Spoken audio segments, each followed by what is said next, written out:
असांजे ॻोठ जने शरीफ़ जो हिकिड़ो शाइर हुयो उस्ताद जमालदीन जमाली साहब, जंहिं माशाल्लाह ख़ूब शाइरी लिखी आहे, वॾी ज़बरदस्त शाइरी लिखी आहे। चवे थो त ए सजण साम्हूं अची, ए सजण साम्हूं अची मोहड़ो लिकाईंदो न कर, ए सजण साम्हूं अची मोहड़ो लिकाईंदो न कर, नाज़मां नज़रूं पिरी,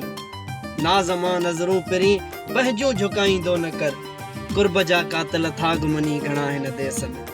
कुर्ब जा कातिल था घुमनी घणा हिन देस में, हाल दिल जो गैर खे खोले ॿुधाईंदो न कर, ए सजण साम्हूं अची मोहड़ो जो। तुमसे मिलना बातें करना बड़ा अच्छा लगता है, तुमसे मिलना